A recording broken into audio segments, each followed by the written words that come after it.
반도체 사업 자체가 경기에 굉장히 민감한 사업입니다. 그렇기 때문에 굉장히 업체들의 반도체 사업만 하면은 그쵸? 그 경기 변동에 따라서 기업의 실적이 굉장히 민감하게 변하기 때문에 이러한 불완전성을 그쵸? 이제 완화하기 위해서 많은 기업들이 사업을 다각화하려는 노력을 하겠죠. 그래서 반도체뿐만 아니라 반도체를 활용하는 어플리케이션 혹은 반도체와 유사한 연관 산업들로 이제 진출할 수 있기 때문에 그래서 우리가 이제 기업을 분석할 때 이런 사업 위험을 볼 때는요, 요 반도체 사업과 혹은 얼마나 사업 포트폴리오가 다각화되었느냐가 굉장히 중요합니다. 그리고 또 중요한 게 그 각 개별 기업들의 어떤 시장 지위라는 거죠. 아무래도 요 시장 지위는 업계 1등이냐, 업계 2등이냐. 아무래도 불경기일수록 업계 1등의 효과가 많이 발현을 하죠. 그래서 불경기가 심해질수록 업계 1등은 그죠? 마켓쉐어를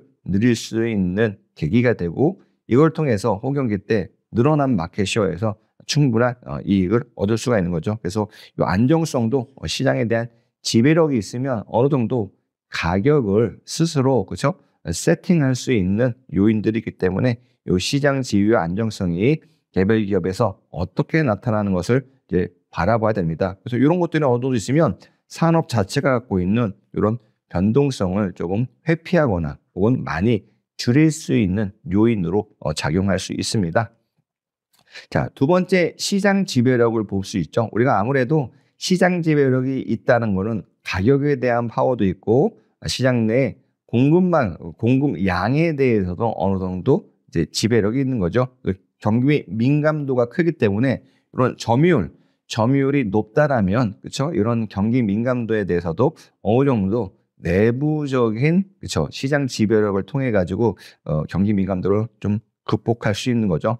그래서 불경기 때 조그만 반도체 업체들이 뭐 망하고 그러다 보니까 그 망한 업체를 이제 큰 기업들이 인수하면서 시장 지배력을 넓히다 보니까 현재는 반도체 산업이 이제 전 세계적으로 과점화되고 있고 이 중에서도 시장 내 상위권에 지위가 있느냐, 그래서 과점 기업이지만 과점 산업이지만 그래서 시장 내 주도권을 갖게 되면 말씀드린 대로 가격에 대한 프리미엄, 그렇죠? 시장에서 적용되는 균형 가격보다 조금 더 높은 가격을 내가 그렇죠? 책정할 수 있고 혹은 가격을 선도할 수 있는 능력을 갖게 되죠. 가격을 선도한다는 건요.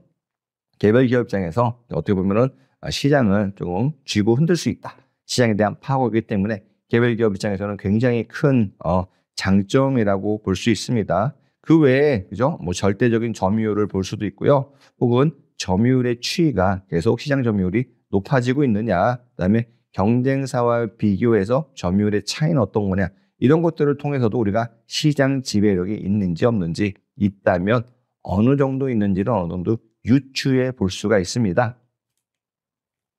기술력도 굉장히 중요하죠. 아무래도 이제 반도체 자체가 거의 첨단 사업이라고 볼 수 있기 때문에요. 중요한 건 그죠? 제품 개발 능력이죠.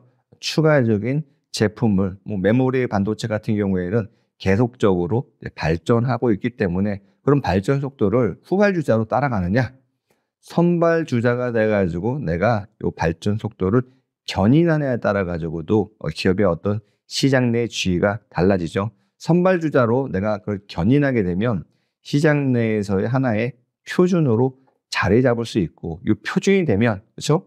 많은 업체들이 이 표준이 되는 업체를 추종하게 되고 표준이 되는 업체는 시장 지배력을 갖게 되죠.